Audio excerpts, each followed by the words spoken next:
We all know the fantastic story of Wrexham, where Rob McElhenney and Ryan Reynolds have brought the club from the National League of England. They come in the playoffs in the first season, they've won the league the second season, and this season they've got promotion from League 2 up to League 1, and this rebuild does not end until we win the Premier League with Rob McElhenney, Ryan Reynolds and Wrexham. So grab yourself some popcorn and welcome to Wrexham. The squad here at Wrexham is very, very good. There is some fantastic players that are certainly too good for League 2, just like superstar Paul Mullin, Cam Elliott-Lee, Ollie Palmer up top, Jurgen McConnell in defence. James McLean is down in League 2. He is 35, but still a very big player. Thomas O'Connor, George Evans, and Andy Cannon, Jack Murray, Stephen Fletcher, and also the Wrexham boy, Jordan Davies as well. The squad is very, very strong. Way too strong for League 2, where, to be honest, without doing any transfers or anything, the league predicts us in League 1 to come in 9th place without us doing any transfer business. So, of course,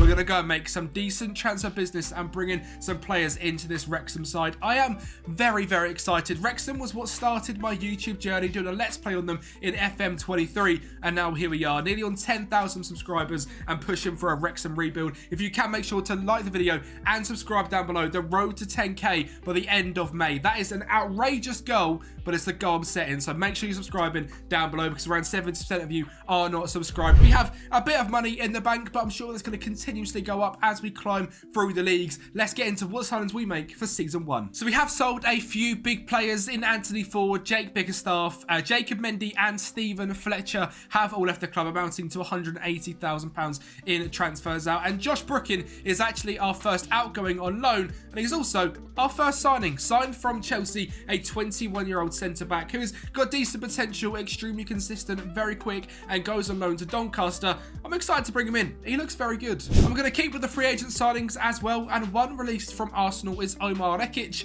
a Tunisian centre-back who likes big matches, is extremely consistent, either-footed as well, and has got decent championship potential. I think this guy can actually get to Premier League level, so he could be a player in this team for a very long time. As could Jonathan Bond. He might be 31 years of age, but he's been released from LA Galaxy. He has had a hell of a lot of experience over in America and a decent amount in England as well, and he's now coming to Wrexham. He is a good championship player, and we're in League 1, so you might have an absolutely fantastic goalkeeper on our hands. And also a legend's son, Jake Rooney, comes into the club. Now, I've never seen Jake before. I didn't even know he was on the game. He's consistent. He's 6'3". He's quite a good centre-back as well, with 14 heading, 12 marking, 11 tackling, decent determination, and great jump and reach. I'm excited to get the legend of Waz's son into Wrexham. I'm very excited to also bring in Lee Hyun-ju from Bayern Munich. He was a signing a few seasons ago that has come in. He has fantastic agility, dribbling, first touch, and determination,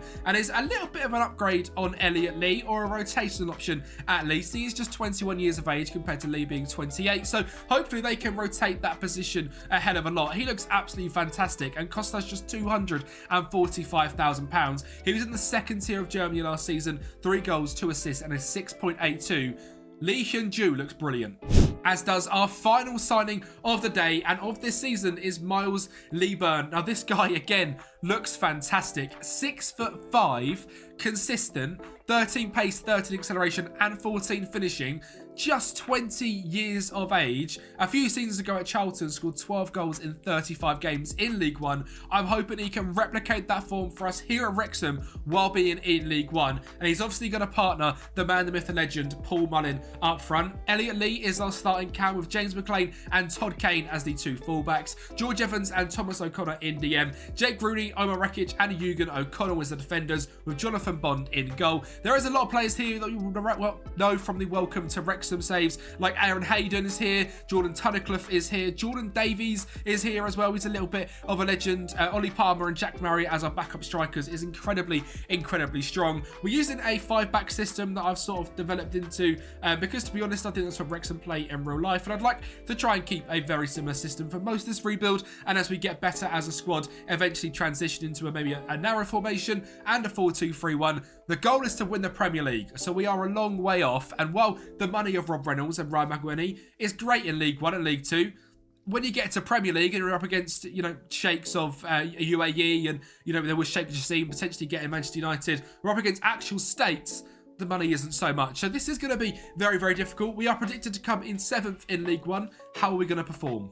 And the season got off to a fantastic start, beating relegated Millwall 2-1. Stevenage and Lincoln fell to the sword later on before 3 losses in a row against Reading, Crewe and Peterborough. We carried on September, beating Stockport and Mansfield while losing to Rotherham before going on a fantastic unbeaten run, beating Port Vale, Exeter, Northampton, Shrewsbury, drawing to Blackpool and Wigan, also drawing to Leyton Orient, beating Barnsley, drawing to Bristol Rovers, losing to Bolton and beating Burton. A fantastic October and November, but of course, we had a fantastic December as well. Drawing to Cambridge, beating Sheffield Wednesday, beating Wickham, beating Burton, drawing to Mansfield, beating Port Vale and beating Northampton. Just 5 losses in the first half of the season. We could not have asked for a better start to our League One campaign. Well, could we keep it up for the whole entire season? We are going to beat Exeter, lose to Shrewsbury, beat Wigan, draw to Crewe, beat Peterborough, and then got a little bit of a dodgy spell. Drawing to Rotherham, losing to Stockport and Blackpool, and drawing to Leyton Orient. Not a win in 4 games for the first time this season.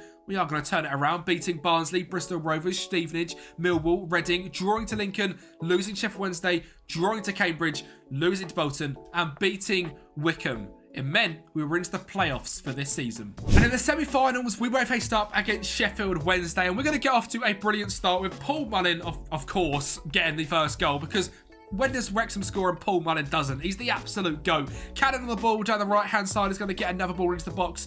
No, he's not. He's going to fire one in himself. A bit of a solo demon there from Cannon. An absolute finish. And then we're going to keep going as well. A great ball over the top to Miles LeBurn. You can see all 6'5" of him in the match engine. He looks like an absolute demon and so quick as well. And there he is, pressing from the front. Bolton's going to find him in the box. He's going to grab his second. And we're going to beat Sheffield Wednesday 4-0 in the first leg. So it doesn't matter at all that we lost 2-0 in the second leg. 2 goals from Will Vokes because we're in to the final of the playoffs. And we faced up against Reading. Obviously a team in massive financial turmoil in real life. We didn't care at all, and neither did Miles LeBurn. A 1-0 victory. Wrexham, first time of asking, promoted from League One, won the National League, got up in 2nd place in League 2 most likely, and playoffs in League 1.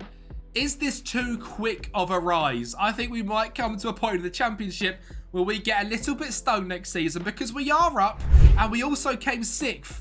We were clear of 7th and we were on 86 points, which is a very good total. But I think we may have got promoted a season too early, and it could come back to bite us. Miles LeBurn got 20 goals this season in the league. Luke Bolton, 7 player of the matches. Jonathan Bond, 16 clean sheets. Bolton and Mullin, top of the assists as well, 16, and Mullin with 13 assists. And James McLean, 15 yellow cards, of course. He strikes me as that sort of guy. 8th in terms of most goals scored on 78. Fewest conceded, though. Brilliant defensively in 4th place. Just 48 goals conceded. And possession, 54%. So even though we come up to the league as a brand new club, we had a fantastic season. And our 2 strikers, Paul Mullin and Miles LeBurn, turned up. 28 goals and 57 for Paul Mullin. 23 goals and 51 for Miles LeBurn. And that's pretty much where all of our goals come from. Elliot Lee and Jack Marriott shared 8, Handy Cannon with 6, and from there, a whole bunch of players getting 4 goals. Bolton with 17 assists was our main outlet down that right-hand side. Fantastic on the ball. But now, as mentioned, we're going up to the Championship, and we've got £2.3 million and £80,000 in wage budget. Now, that sounds great, but when you compare £13 million in the bank to the likes of Leicester in the Championship, we might get a little bit stung. I mean, even if we check out our sort of spending in terms of wages, in terms of League One, if we check salary per annum, we're in 4th. We're behind Sheffield Wednesday, Rotherham and Millwall on 7 million, which, to be fair, is higher than I expected. But I imagine 7 million in the Championship is basically nothing. So this is going to be a very difficult transition into the Championship. The good thing about Wrexham is they have a very good reputation. The club info screen, we have 2.5 rep, 3.5-star training facilities, the brand new stadium as well, 2.5-star in youth facilities. The youth recruitment is a little bit rubbish. So it's going to be difficult to get wonder kids through the academy throughout the rebuild, but we'll see if we can do it. Let's get into the signings for Season 2.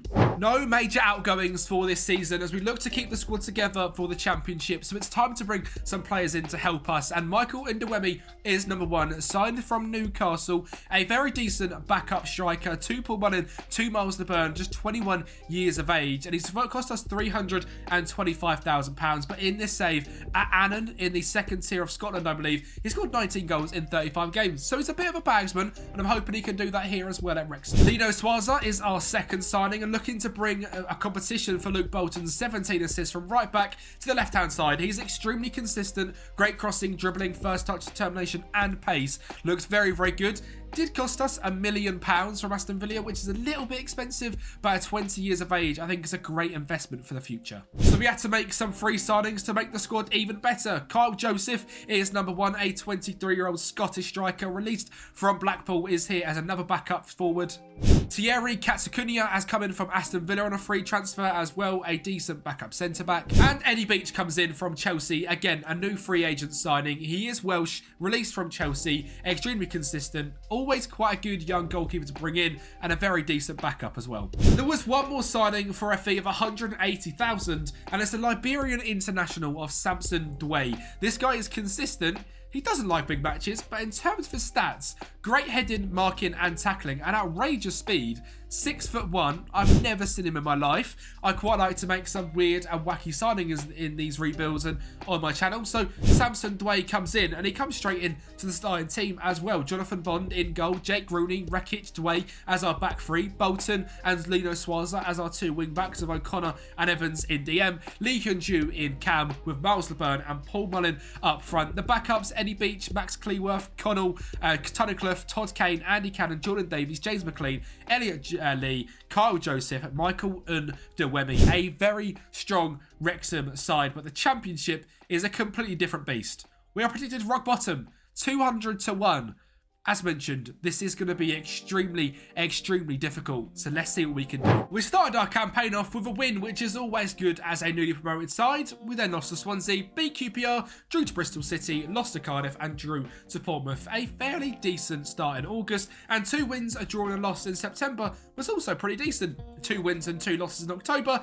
2 wins, 2 draws and a loss in November, before 3 wins, 2 draws and 2 losses in December meant actually a very decent season. To start things off, we were looking like a mid-table Championship side. But of course, things were going to come crashing down. That massive morale boost of getting promoted had hit us hard, and we were now starting to drop off. We lost to Blackburn, Forest and Coventry in January while beating Hull. We did beat Cardiff and Portsmouth, but then drew to West Brom, lost to Derby and Sheffield United, beat Sunderland, lost 2 in a row, drew 2 in a row, lost again, beat QPR, lost to Birmingham, beat Ipswich, lost 6-3 to relegated Wolves, and then beat Rotherham 1-0 on the final day of the season, when we actually ended up finishing in a very respectable mid-table 12th place, 64 points, a 4 goal difference, which is positive, which absolutely blows my mind, and 15 points off the playoffs while being 18 points away from relegation. So you know what, a very decent first season in the Championship, and as mentioned, we were predicted to come down in 24th place. If we check out our salary compared to the other teams in the league, we're down here in 22nd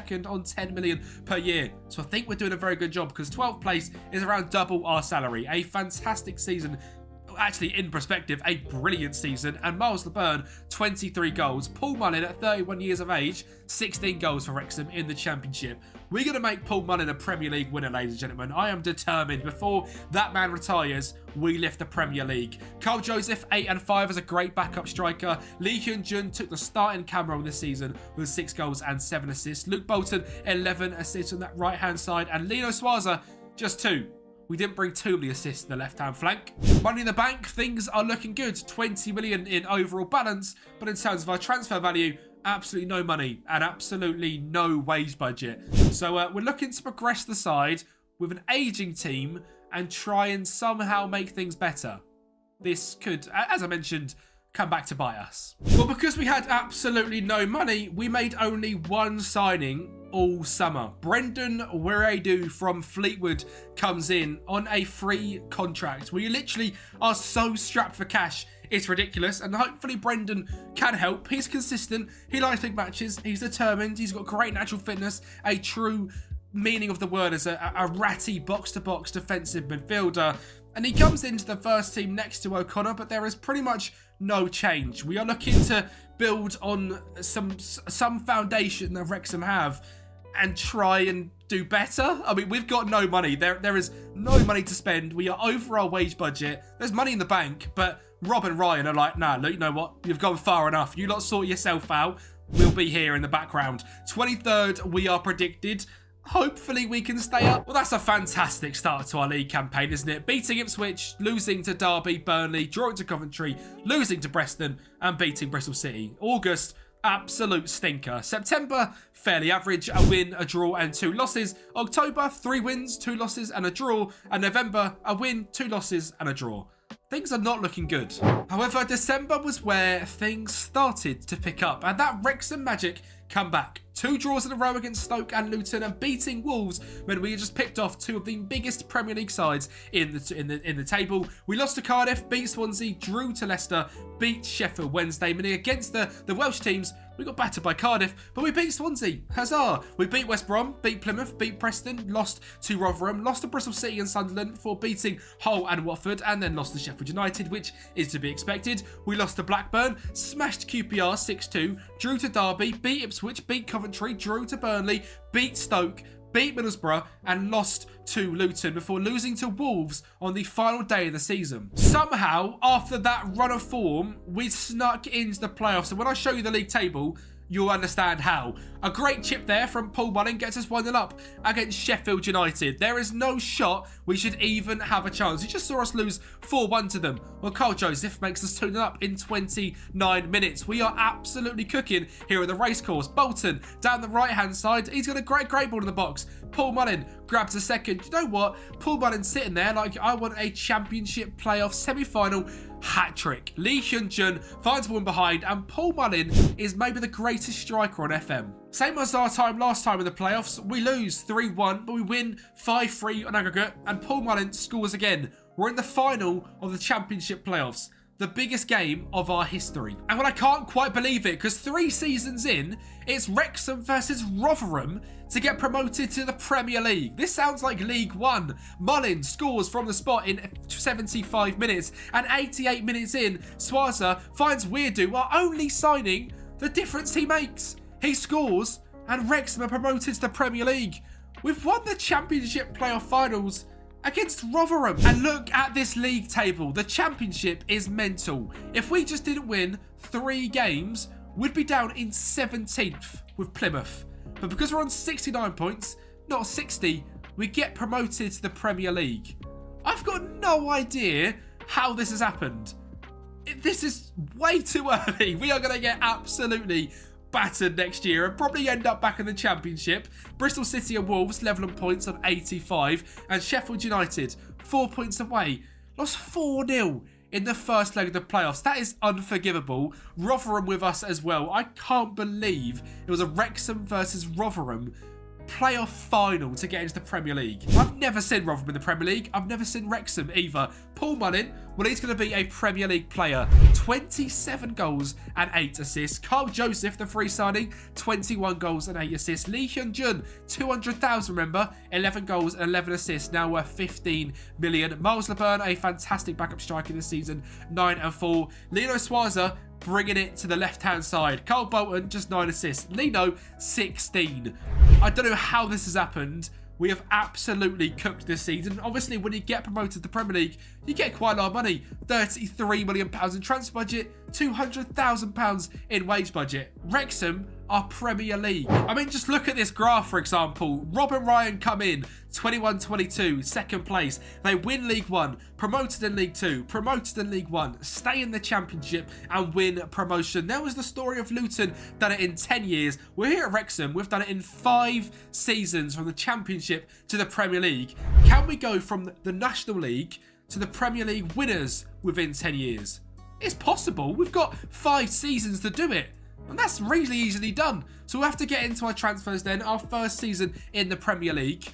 And we spent just £14 million and £6 million on it on Ibane Bowat, who was a fantastic Scottish centre-back signed from Fulham. 6 caps for Scotland, 16 determination, 17 jump and reach, 16 strength, great marking, tackling and heading. Ibane looks like a fantastic signing. Just £7 million. I've never seen him look this good I'm excited. Ephraim Yeboah is our next signing. He was Bristol City's backup striker in the Championship last season, and he's coming in to do a very similar job for us, but he adds a pace dynamic that we don't have at the club. Gabriel Slonina comes in as our starting goalkeeper. He loves big matches, is consistent, is an American international with 3 caps, and has 18 determination. Signed from Chelsea for £2.9 million, an absolute bargain. Vesti Ebiosele comes in from Brighton for £2 million. He was an absolute dangerous wonder kid for Derby back in the day. He moved to Udinese, moved to Brighton in this save, and he is so good.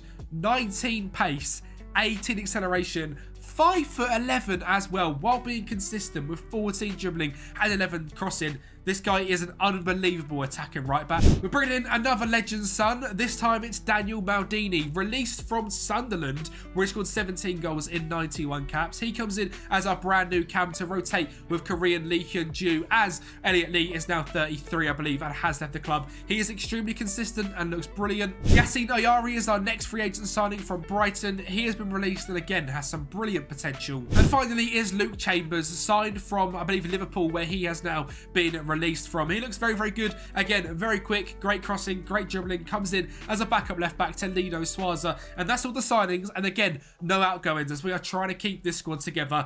Keep him with this back 5, a little bit more defensive. Slaninia in goal. Rekic, Douay, Ibane Bowa as our back 3. Ebiasele and Lido Suarez as our 2 fullbacks. O'Connor and Weirdo as our 2 DMs. Lee Hyun-ju up front. And Carl Joseph and Paul Mullin also leading the line. This team, I don't know if we're going to be able to even beat the record of the worst points tally ever, but the Wrexham story lives on. 1,000 to 1. Leicester were 5,000 to 1 when they won the Premier League.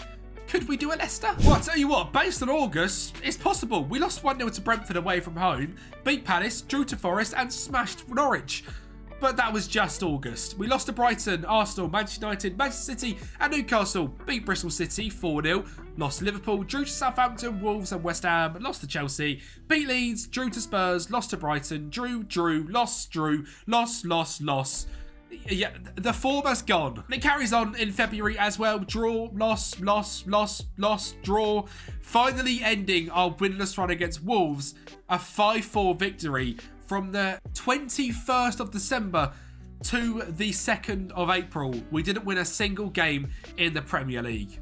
I think we're going down. We lost to West Ham, we drew to Chelsea, we beat Leeds, we lost 7-0 to Spurs, but the final last 2 games of the season, we beat Bournemouth 4-0 and drew 1-0 with Aston Villa. And somehow, by 1 point, we are staying in the Premier League. Bristol City on 31, Brentford 32, Southampton 32, Wrexham 33 points. Somehow stay in the Premier League. And I've just seen a whole bunch of green and yellow on my screen, where Norwich is 7th and Josh Sargent and Romelu Lukaku are sharing the top goal scorers, both at Norwich. What a universe. What a weird universe. We're going to ignore that as ever just... Is he also retiring? He's retiring after bagging 24 goals in the Premier League. Fair play. Big Rom. I respect it. Norwich have had an absolute season.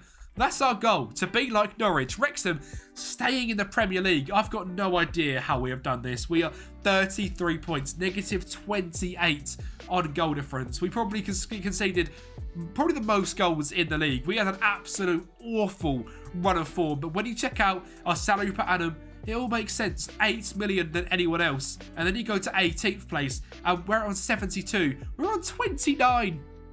29. We have got no money. This money of Rob Reynolds, Rob McElhenney and Ryan Reynolds is gone. We haven't got a lot of it. They have given us £62 million to spend this season though, and £100,000 in wage budget. So there's a chance we could get some money in, and there's a chance we could do some bits, but we are so far off the pack. Anything other than relegation is an absolute astonishment for this Wrexham side. Paul Mullin is an absolute bagsman. even in the Premier League. 12 goals and 3 assists at 33 years of age. He is an absolute demon. 39 starts as well. The best ability is availability, and Paul Mullin is showing that. Dan Maldini, 7 goals. Ebane Bowat, with that jumping, reach and heading, 7 goals as well. Single-handedly kept us in this league. Carl Joseph, 7 goals. Thomas O'Connor, 5 goals and 8 assists. Also at Wrexham from the very start, still in this side as a Premier League CDM. And you'll notice as well, I've not mentioned the FA Cup and Carabao Cup once. We have got to the Carabao Cup quarterfinals this season before losing to Spurs, and FA Cup getting knocked out in the third round by Burnley. Every other season has been the first couple of rounds, and I thought we don't want to waste too much time going over stuff that in the Championship we're never going to win. From here on out, you will hear about the FA Cup and the Carabao Cup, but so far it's not been great. Season 5, £65 million. Can we build? Yes, we can. Sounding like Bob the Builder, Matheus Arezzo joins the club for £750,000 from Granada. He loves big matches, he's extremely consistent, is actually a Premier League standard striker, and he used to be one of the best wonder kids on Football Manager. Hopefully, he can be that for us here at Wrexham as well. Brian Ortega, another fantastic wonder kid, comes in from Caracas over at Venezuela. He's extremely consistent, a decent Championship player, and he's going to be one of our best, to be honest. He's very quick, great balance, more of a playmaking centre midfielder, something we don't actually have at the club. Our first region signing is a Paraguayan centre-back, a Paraguayan international centre-back at 19 years of age, even-footed, consistent, signed from Guarani over in Paraguay, cost us £950,000. Already a value of $34 million. He's consistent and he looks absolutely brilliant. Nathaniel Adeji comes in up next, a consistent 25-year-old Ghanaian centre-back signed from Hammarby for just £2.4 million. The free agent signing of Vanderland, signed from Palmeiras, is also fantastic. He's consistent, likes big matches, and is just a bog-standard wonder kid left-back on this year's FM. Before getting into the big boys, Sky Vink is number 1. Consistent, likes big matches, 22 years of age, 16 flair, 16 heading, fantastic pace, finishing and composure. Finally, we've spent a bit of money, £10.5 million after scoring 19 goals for Young Ajax in the second tier of Dutch football. I think he's going to be our superstar. As is Jack Hinshelwood, the Brighton wonder kid who Football Manager themselves have called one of the best wonder kids on the game, comes into the club. Consistent, likes big matches, a value of £28 million.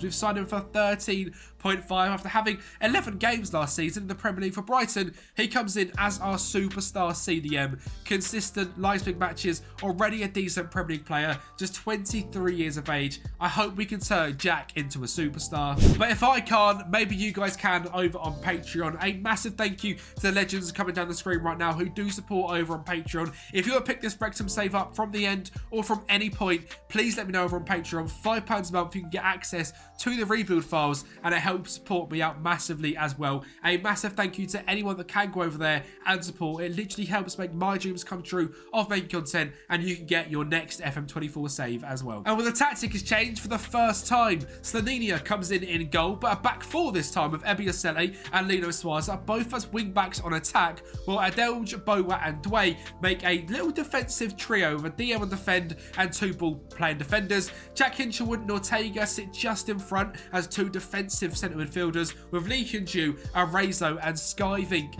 making the front line. Paul Mullin is still here, as is Carl Joseph. Daniel Maldini is our backup cam. Vanderland, O'Connor, Ayari, Luke Bolton, Chambers, Hager and Rekic make up our backups, with Eddie Beach as well.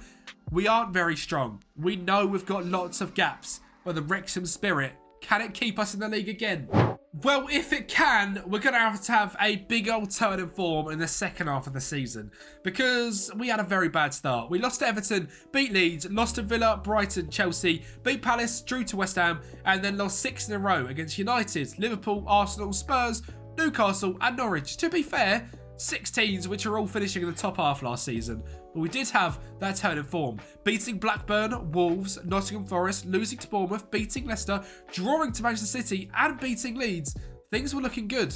We drew to Everton and Aston Villa in January, lost to Brighton, but beat Chelsea and Crystal Palace, drew to West Ham, lost to Manchester United and Arsenal, and carried on that, the big 6 teams we played last time, beating Spurs, losing to Liverpool, losing to Newcastle, and losing again to Norwich, who, by the way, are fantastic. We beat Blackburn, drew to Wolves, beat Forest, lost to Bournemouth, beat Leicester, and lost to Manchester City. I think you can gather we've had a fairly decent season. 14th place on 45 points. A big increase on last season.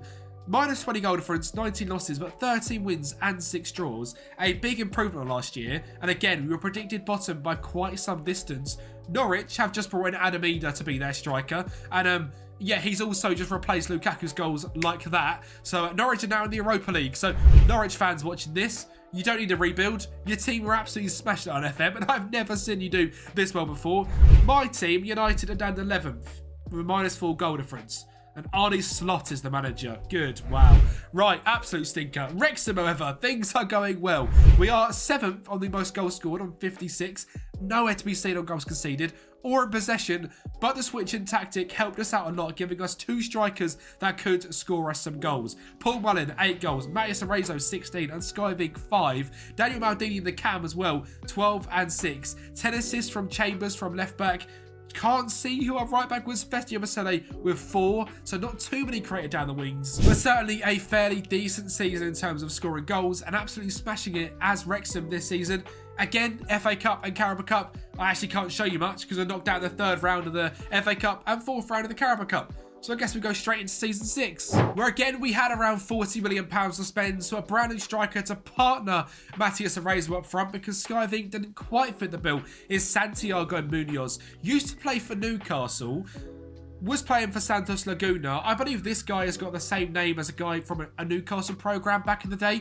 Let me know in the comments down below. He comes in here as a dangerous striker, extremely consistent, 15 finishing, 15 composure, great pace and determination, fairly determined mentality, and extremely consistent. For Mexico, 5 games, 5 goals. We might have found a demon for just £13 million. Martin Vitek is up next, a Czech centre-back signed from Sparta Prague. He's consistent, already a Premier League quality centre-back, extremely quick, great defensive attributes, and again, a bargain of just £8.5 million. Fred the Red comes in. Yeah, we've signed Fred, released from Fenerbahce on a free agent signing. The game's telling me he's a League 1 quality player. Them stats are, you know, low-level Premier League / high Championship level. I don't know what our scouts are smoking. Extremely consistent, likes big matches, and it's Fred the Red. He's got some passion and he loves the Premier League.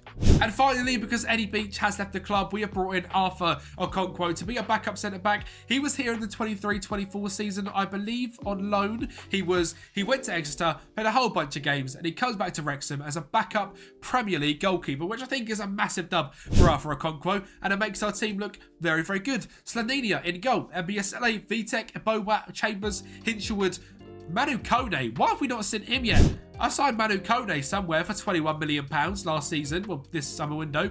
I don't know why that's not come up. Also, I have a fantastic signing. 16 determination, great flair, aggression, bravery, work rate, strength. We know who Manu Kone is. He hasn't really progressed too much. I mean, he's played a lot of games in Bundesliga 2 at Borussia Mönchengladbach, who have been relegated, but £21 million. He's apparently a championship level player. Again, I don't believe that. 28 years of age, finally in the Premier League. Manu Kone comes in. Ortega, Dan Maldini, Arezzo and Munoz. The backups are all the same. Okonkwo, Rekic, Adelji, Hager, Swaza, O'Connor, Weirdu, Fred, Lee Kyun-ju, Paul Mullin and Sky Vink. We missed a signing in Kone. Apologies on that one. Paul Mullin is still here. He is 34 and now a League 1 level striker, which he does look like. But he's still playing in the Premier League, and last season he played 28 games in the Prem. Season before, 38. Paul Mullin's dream of becoming a Premier League player has come right by joining Wrexham in the National League. Who would have thought it? But could he help us for season 6? 3 seasons in a row in the Premier League. It was certainly going to be difficult. We had a great start, beating Southampton and drawing to Brighton, losing 3 in September, but against West Ham, Manchester City and Wolves, and beating Liverpool. And then the form started to pick up. We drew to Norwich, beat Palace, lost to Villa, beat Leeds, drew to Chelsea, drew to United, beat Everton, drew to Arsenal, beat Spurs, lost to Brentford, and then went on 3 games in a row, drawing 0-0 against Bournemouth, Newcastle and Sheffield United. We beat Brighton and Southampton again, and then lost to West Ham. The month of February saw a difficult start against Manchester City and Liverpool before beating Wolves and losing to Norwich, then winning 3 in a row, beating Palace, Aston Villa and Leeds. We lost to Chelsea and United, beat Everton, and then lost 10-1 to Arsenal. Ignore it. I don't know how that happens. It's just one of them games. We lost 1-0 to Spurs. We then lost 1-0 to Brentford. And then finished the season strong, beating Bournemouth, Newcastle and drawing to Sheffield United. And you can imagine that's quite a good season. 54 points, 10th in the Premier League. Just a minus 11 goal difference. 22 points clear of relegation. And only 27 away from the Premier League title. So while it looks like a lot, we're almost closer to the Premier League title than we are relegation.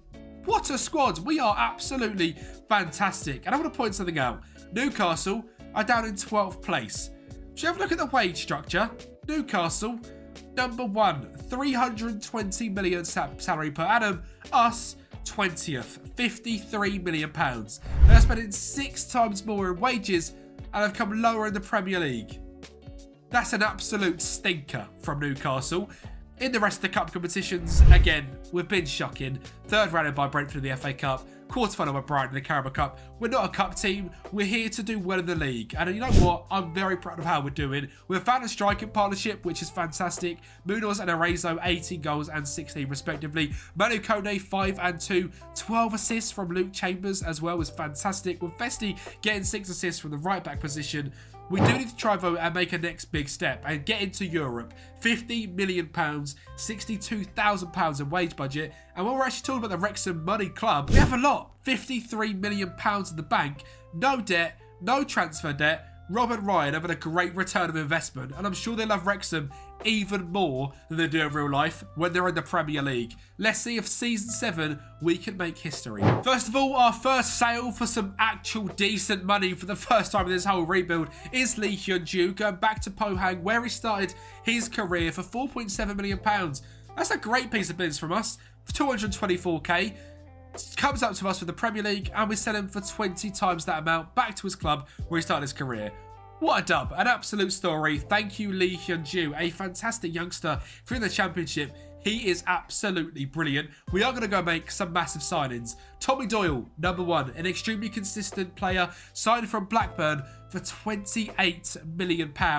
We are throwing some money about. He's extremely consistent. He likes big matches. And overall, a fantastic midfielder. Thomas Scott is number 2. A young 19-year-old left-back signed from Watford, who are in League 1. He's got 17 natural fitness, 19 aggression, great crossing, dribbling and first touch. Also good defensively and is now our new starting left-back. Samuel Illing comes in from Sampdoria for £2.7 million.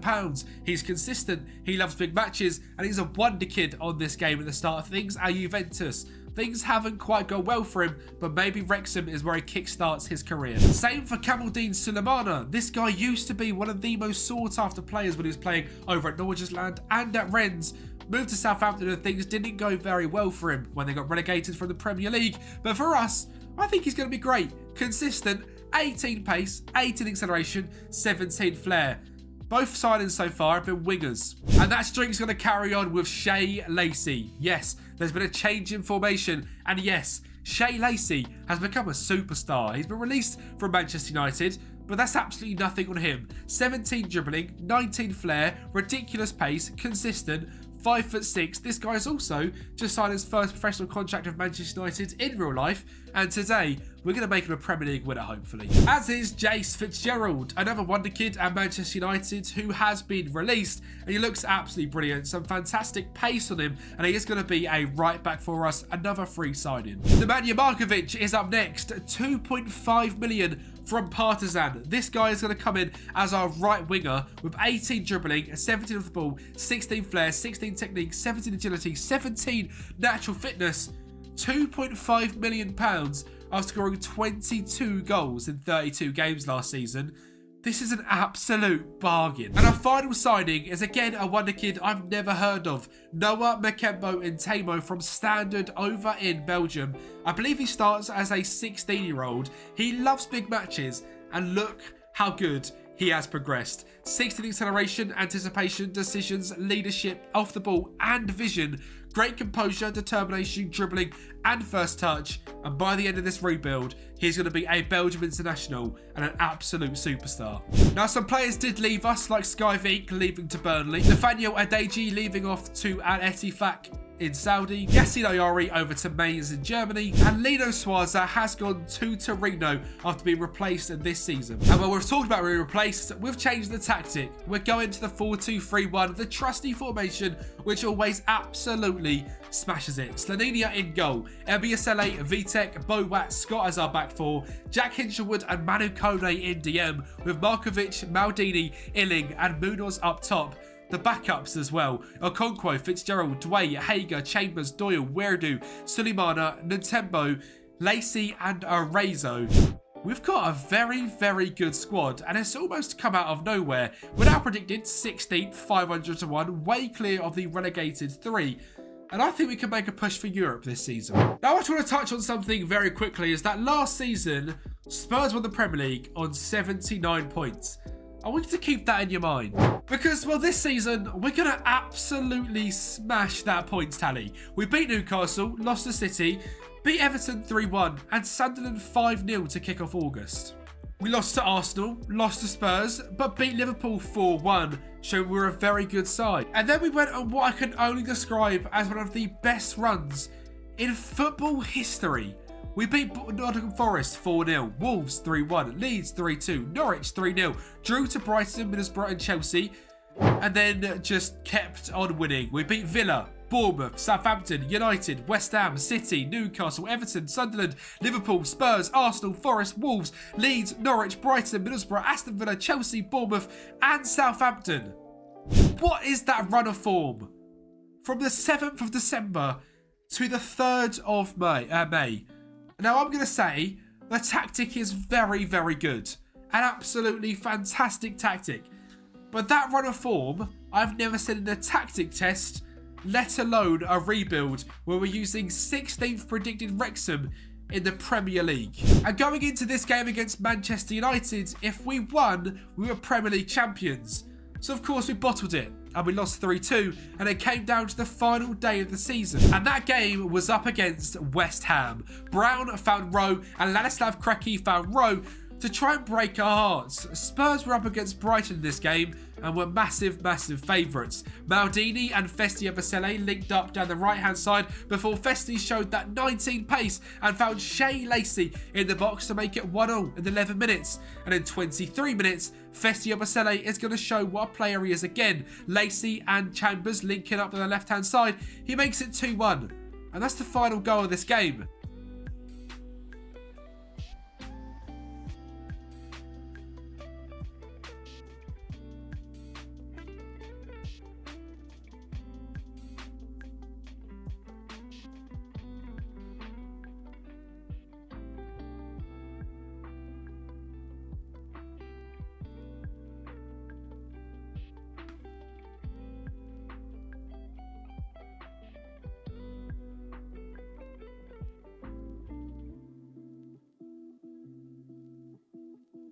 And Wrexham, yes, Wrexham in Season 7 are Premier League winners.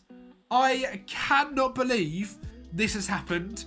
This was not in the script, and within 10 seasons, Wrexham have gone from National League to the Premier League, but winning the Premier League, making Lucan's record look rubbish. Up the Wrexham, up the Ryan Reynolds, and up the Rob McElhenney. Wrexham are Premier League champions, and the best thing about it is I actually played that game myself to wrap up the season. I wanted to try and win it, and we did win it, which was fantastic. I brought on Paul Mullin and Thomas O'Connor. And what makes it even more poetic is that is Paul Mullin's last ever game in football. He joined Wrexham in 2021, and in 10 seasons has gone from the National League to a Premier League winner with Wrexham. That is a story of the ages. It might not happen in real life, let's be honest, but that Wrexham story in real life is fantastic. And we've had a great story here on YouTube as well, using Wrexham on Football Manager. I hope you have enjoyed. We've made some fantastic signings along the way, and this season, my mind was blown. Shea Lacey, 19 goals, 13 assists. Noah Makembo and Temo, 17 and 7. Tommy Doyle, 13 and 6. Santiago Munoz, 12 and 6. Samuel Illing, 8 and 8. Festi Ebiasele, 6 and 14. A 7.51 average rating. And Noah Makembo and Temo, a 7.47. 5 caps for Belgium is an absolute superstar. As mentioned, if you guys do want to pick the save up on Patreon, you're more than welcome to. This save was so fun, and I love Wrexham. I started my YouTube journey here. I actually put a lot of how I grown to love YouTube due to that series where we took Wrexham on FM23 at the very start of the game, I believe, into the Premier League, and then got sacked. Today, that's not what's happened. We've completed my mission of making Wrexham Premier League champions just 18 months later on a completely different game. Make sure you like the video, subscribe to the channel, and I'll speak to you next time. Today, we are rebuilding the oldest professional club in England, and that is, of course, Notts County. They were founded in 1872 and last won a major trophy in 1894. Yes, the 19th century. So here today in 21st century, 23-24, we're going to be picking up Notts County in a 10-year Football Manager rebuild with 3 simple tasks. Number 1 is to improve the facilities, youth facilities, and youth recruitment here at the club back to being one of the best in the countries as it was in that 19th century. You can see here on Football Manager they have a 2.5-star training facilities, 1-star youth facilities, and a 4.5-star silver youth recruitment. So to get them back to the top, they all need to be massively upgraded. Second is to win the oldest competition in England, the FA Cup, the oldest club lifting the oldest competition for the second time since 1894 is absolutely pivotal and is my number 1 goal in this rebuild, is to get the FA Cup back in Notts County hands. And finally, but no means least, is goal number 3 of getting Notts County to be Premier League winners. Now we have got just 10 seasons to pick them up from League 2, the lowest professional division in England, to get them up to that point of being Premier League champions. So without further ado, let's crack on. We are of course picking this up on the up-to-date January database. So as of the 1st of January, Notts County were sitting in 5th place in League 2 on 42 points, just 5 points away from Wrexham in 3rd place, and then beautiful automatic promotion places. So that is the goal for this season in League 2, to break in to them automatic places and get Notts County back up at least to League 1, because the fact they were even in non-league football is quite something and quite the shock. But obviously they had the great season last season with Wrexham, both going toe to toe at the top of the National League. They lost out on the trophy but ended up winning the playoffs, which was just meant to be. And as we sit here in the formation we're using the 4-2-3-1 that we always use, but I've edited it quite a bit to make it more of a lower league system. I've gone with wingers rather than inside forwards, an attack midfielder on support, wing backs on attack, central defenders rather than ball players. And right now in League 2 and League 1 is about getting the ball down the wings and whipping it in to our superstar, and that is of course Macaulay Langstaff. This guy is absolutely fantastic. He is extremely consistent. He is a leading League 1 striker in League 2. Unbelievable. 15 finishing, 14 composure, 15 pace, 14 acceleration. And when you sort of look at them sort of stats, also with 15 determination, you wonder how on earth this guy has not been picked up by a championship side at the very least. There was links to Wrexham in the January transfer window, but of course he stayed loyal to Notts County, the team that believed in him in 2022 after his season at Gateshead. And my God, am I happy with that, because this rebuild would be a hell of a lot harder without Mr. Langstaff up front. We have got Aidan Stone in goal, Brindley at right back, Warner and Cameron at centre backs, Chickenson at left back, John Bostock and Matt Palmer in DM, with Namane at right wing, Jody Jones at left wing, Dan Crowley in cam, and of course Langstaff up front. We've got an absolute legend of David McGoldrick here at the club as well. He can play in that cam role and up front for us if needed. And overall the squad is actually very good for this league. They were predicted to come based on the season preview in 3rd place this season, so automatic promotion should be on the cards. We've got obviously a lot of games before now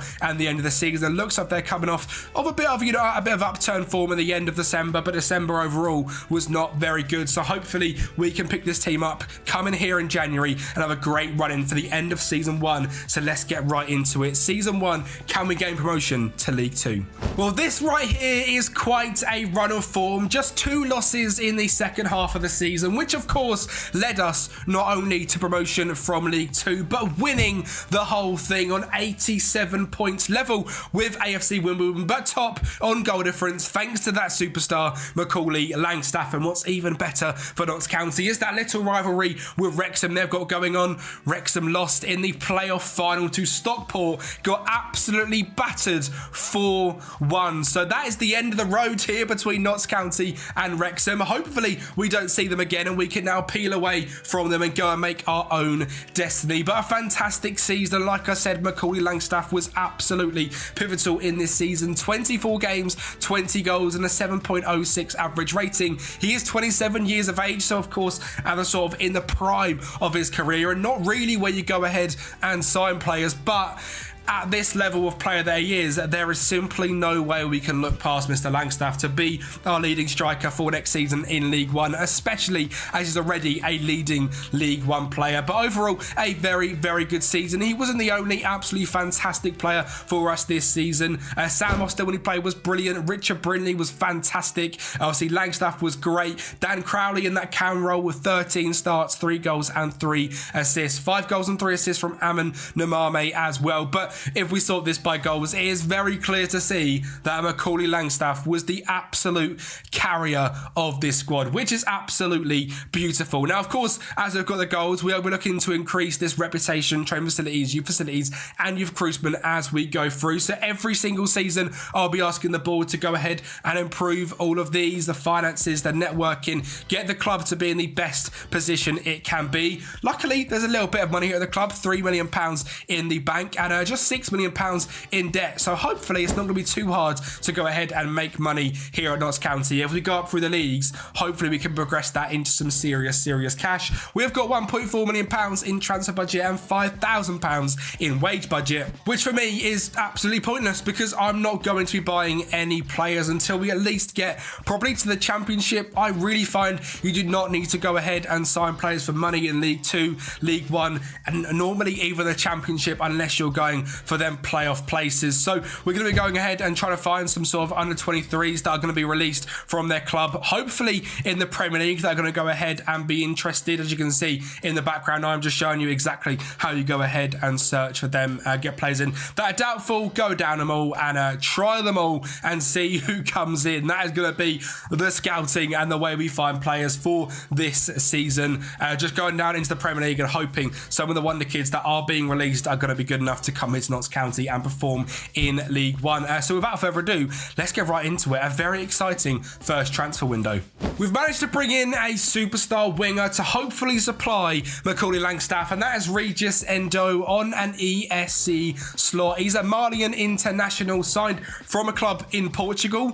No idea how he came up in our search criteria, but we'll absolutely take it. He's just 23 years of age. He is on £2,000 per week, but he has got 16 dribbling and 18 flair, which is enough for me to go ahead and sign him. He's incredibly quick as well. He does love big matches. He's a little bit inconsistent, but hopefully we can iron that out of him as we go through the season. So welcome to the club, Regis Endo. And I'm not going to be going through every single signing because there'll be a hell of a lot. You'll notice the team will change quite a lot in seasons sort of 2, 3, 4, and probably 5 as we get up into the top of the Championship. But another player I certainly want to go ahead and touch on is Sam Mather. This guy's been released from Manchester United and is a fantastic young winger that you guys should be going ahead and trying to pick up on your saves. Again, incredible dribbling, flair and pace. A left winger rather than a right winger and suits us down to a T.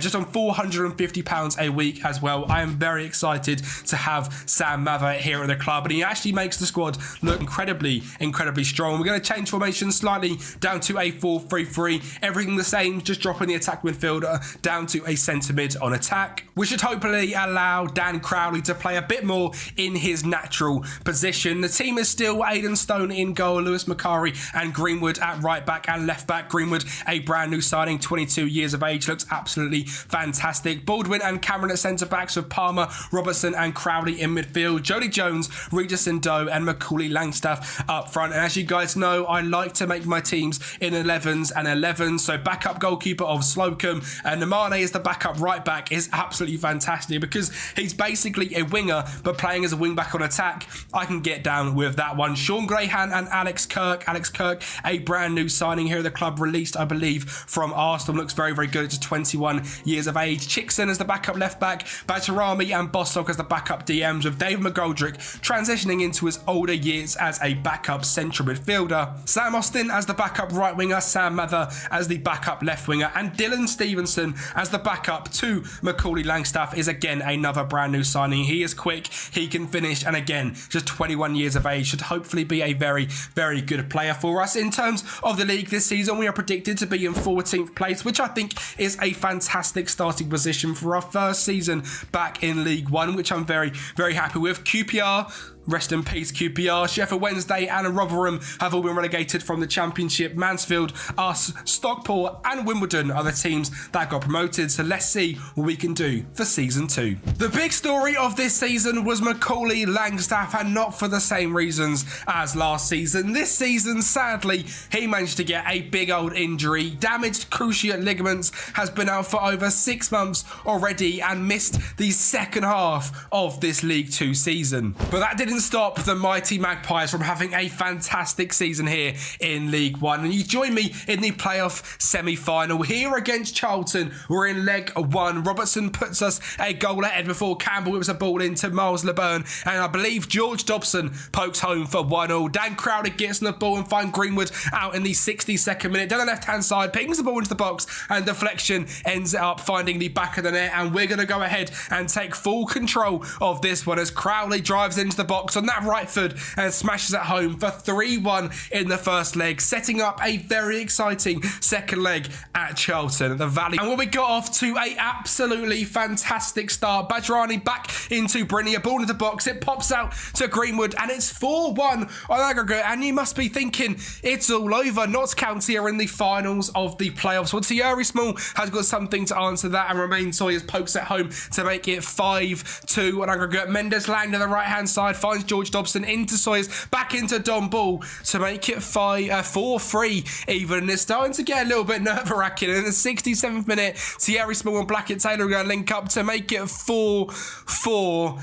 And would you believe it? We have absolutely bottled it here at the Valley. A ball in the line to Phillips in the 104th minute, and Carnu nods it home to make Charlton 4-1 winners on the day and 5-4 winners on aggregate to beat Notts County in the playoffs. It's absolutely heartbreaking. I mean, I can't believe it has gone down to that one. And as you look actually at the league table, they even lost to Derby, even though they were the better team in the league. We were lucky to be in the position we were in. We got 79 points, just a point ahead of Reading on 79, finishing in 6th place, meaning we were the worst team in the playoffs. It would have been a little bit cheeky to go ahead and get promoted and maybe a season too early. But, you know, a very good season. We were predicted to come down in 14th, and getting into the playoffs was surely a big success, especially with Macaulay Langstaff missing. Average ratings wise, Sam Mather dropped a 7.28 in just 11 starts, where he scored 12 goals and got 3 assists and a 7.27 average rating, and was a massive part in why the end of the season didn't absolutely fall off even without our superstar Mr. Langstaff, because Stevenson had to end up going up front. Regis Endo got the joint most assists in the league on 13. Overall, 12 goals and 15 assists in 46 appearances, and again was a massive player for us this season. Now worth £1.6 million, and a really good signing on a free signing to bring someone in from Portugal. Again, no idea how we found him, but an absolute signing nonetheless. So one I'm absolutely buzzing with.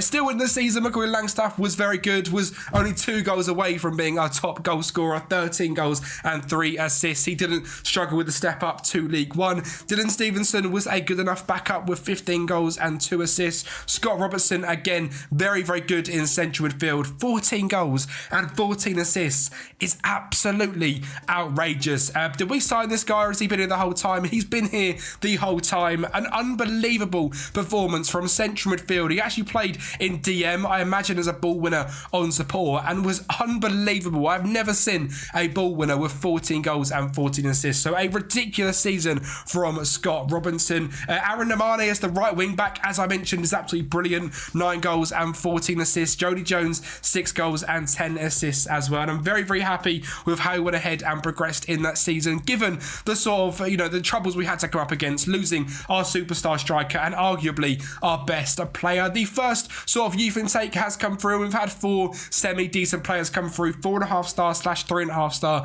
potential. Down in League One, it's probably going to be a decent championship player. So Marek Piszczek, James Edwards, David Jones and Jason Harrington, we shall keep an eye on them at just 15 and 16 years of age. Hopefully we go ahead and bring them up in the first team, let them train with the senior lads and hopefully still get game time in the under-21s, because for me that is by far the best way to improve your wonder kids that come through your academy. Get them training with the best training facilities that you can do, and obviously for us that is 2-star training facilities, only 1-star youth facilities. So rather than train in them NAF youth facilities, bring them up to the first team, get them training in men's football, and make sure you set them available to play in under-21s or under-18s matches depending on their ability. I'm very happy with season 2. Let's get straight in to season 3. Finances wise, again, it's more about the wage budget rather than transfer budget. We are going to struggle to bring in many players this season. We've got a negative wage budget and not a lot of transfer budget, and that is because we've only got £2.8 million in the bank and the debt is still at around that £6.7 million. So maybe finances aren't quite as good as I hoped. Hopefully we can raise some money in some way and maybe build a strong enough squad to leave League One in season 3. Well, it was clear to see a rotational striker was needed to come in and back up Macaulay Langstaff in case he got injured again. So welcome in Nathan Young-Coombs at just 22 years of age, has been released from his contract over at Brentford, I believe. He signed there from, I think, Chelsea or maybe even Rangers, so that was a few loan spells ago, but a fantastic player that's been at quite a few clubs at just 22 years of age. He's got great determination, great pace and great finishing and can really be a massive asset in a league like League One. So welcome in Nathan. Hopefully he can be an absolute superstar. A player that I have signed in Premier League campaigns for teams as a backup left back, but for us is going to be an absolute superstar, is Dylan Williams. Another one from the Chelsea Academy. This guy looks fantastic. A potential of 4.5 stars, potentially championship standard. Like I said, I've seen this guy at Premier League level, so hopefully that's what we can get out of him. He can play all the way to the left hand side and similar to Nemane can be a very good attacking wing back. 18 determination, great pace, decent crossing and dribbling, but very good defending as well. For a 5'9" left back going through the Chelsea Academy, I'm hopeful he's going to be a superstar. And the last one to really touch on is our brand new goalkeeper, Eddie Beach. This guy looks very, very decent. He looks very young in his picture, but for us, he's just 21 years of age. He's 6'5", an absolute mountain of a man with great area reach, good handling, good passing, good determination, concentration, and 17 jump and reach. And he's also consistent, and which for a keeper of 21 years of age is absolutely fantastic. And guess where he's from? The Chelsea once again. He was through the Southampton Academy, but he's obviously gone ahead and been there. He played 15 games in League One this season, 21 the season before that. So it's clearly, a decent League One goalkeeper at the very minimum. And for us, hopefully he can be an absolute superstar. And it means our team is now looking like so. Mr. Beach in goal, James Sweet at right back, who is a brand new signing, who looks absolutely brilliant, can play central midfield. All players are very good right back on attack. Baldwin and Cameron at centre back still. Cameron been here from the very start, an absolute legend who looks brilliant, so we'll be keeping him around. Greenwood at left back, Matt Palmer, and of course Scotty Robinson in DM. We've moved Dan Crowley back up into Cam this season with Jody Jones on the right, Regis Doe on the left, and Macaulay Langstaff here on the 25th of July, just a day away from kicking off the season, is back in the squad, which is great to see. He is still recovering, but within the next 4 weeks and 2 months, which would be an 11-month injury, he'll be back. So Nathan Young-Coombs might be able to get his nose in that striker role. Dylan Berry in goal, Nemane at right back, Sean Graham and Alex Kirk at centre backs, Dylan Williams at left back, Bajirami and Egan Riley in DM, Sam Austin, Ethan Ennis, Sam Mather and Nathan Young-Coombs as the backup 11. I am very excited for our chances in League One this season as we look into the season preview. Last season it was 14th. This season we've taken a massive rise up to 13th. So not the greatest of rises, but I think we've made the squad stronger and we've obviously progressed in age a year. So hopefully the players I brought in last year are going to be an even better quality. So let's see if we can get out of League One in season 3. Well, this season results resulted in playoffs yet again, and this time we're the ones that face up against Stockport rather than Wrexham down in League 2, which should be good fun because they're a club which are coming up with us. Well, you can see we took an early lead before Gomez is going to go ahead and get one back for Stockport, in which was a fantastic first leg away against Stockport. Regis found Crowley in the box, finds Nathan Young-Coombs, so you can see has taken that starting striker role to make it 2-1. Gomez is going to get the ball in the box, is going to drop to De Jong, back to Gomez, into Trevitt, who batters at home for 2-2. And like I said, this was an absolute ding-dong battle, a fantastic game. Dylan Williams getting on the left-hand side, finds Regis at the far stick, and he pokes it home for 3-2 before Robertson finds Greenwood on the left-hand side. He's going to get to the byline, finds Robertson again, drills it in, Smith turns and batters at home to make it 4-2 in a very good, a very convincing first leg. 4-2 away from home. Surely heading back to our stadium, we should be able to take a commanding league and head in to the final. And here we are at Meadow Lane, and Jody Jones finds a ball over the top to Notts County favourite Macaulay Langstaff, who batters at home to make it 5-2 on aggregate. But we have been in this position before. Gomez down the line to Adaramola, gets the ball in the box, and Wootton backs it home for 5-3. A VAR check, but nothing coming of it, and we are going to go ahead now to the 75th minute, when Nathan Young-Coombs comes on as a super sub and blasts the ball in from quite a ridiculous angle to make it 6-3 on aggregate, and a simply fantastic, aggregate scoreline, and getting through into the final in such dominating fashion. We were going to go ahead and face up against my dream save, where we are facing up against Reading, who have got a lot of fantastic youngsters and were certainly going to be a hard opposition to get through. Well, here we are at Wembley, and it's going to be a throw in to Crowley. Ravan whips it in, and Nathan Young-Coombs in the 90th minute gets the only goal of the game and sends Notts County into Championship football in just 3 seasons, one that I'm absolutely buzzing with. He got the nod ahead of Macaulay Langstaff. He played the whole game, as well as Macaulay Langstaff chomping at the bit to get on. Young-Coombs, we stayed strong with him, and he went ahead and scored the winning goal. And as we look at the goals scored this season, there was a reason he was the starter. 25 goals in 51 starts, compared to Macaulay Langstaff with just 13 starts and 30 off the bench with 12 goals. Obviously, starting the season injured already, having no pre-season, took a big old toll on Macaulay Langstaff, and it's a little bit heartbreaking for this rebuild to have the absolute superstar to be out injured for a lot of this rebuild now, because from here, he's now 29 years of age, and maybe his chance at being a superstar in the Championship is going to have passed him by. We'll have to see what we do in this summer window. Dan Crowley with 22 goals and 9 assists. Regis and Doe 17 and 5. Dylan Williams 14 and 3 from left back is simply fantastic. Sam Mather 10 and 7. Jody Jones 9 and 10. 11 assists for Palmer. 2 goals and 16 assists for Ben Greenwood. And Scott Robinson, after his ridiculous 14 goal, 14 assist season last season, just 4 goals and 7 assists, but still a 6.99 rating is absolutely fantastic. Again, the under 18s are progressing at a very, very good level. Them players, which obviously we have sort of now moved on a little bit from, now we are going to be a Championship club, have dropped down to 4-star potential, but the players like David Jones, who was actually here last season, is now a 5-star potential player. Benjamin Uwalok is a 5-star potential player, as is William McNamee, who looks like the first real superstar to come through the academy. 17 aggression, 12 dribbling, 14 determination. Hopefully he can be our superstar for years to come. And well, in 7 years time, he will just be 22 years of age, which means for you guys on Patreon, with this save file being available over there, you might be able to have a prime William McNamee come through the academy and be a superstar. If you don't already know, these saves are all available on Patreon. The end of season 10,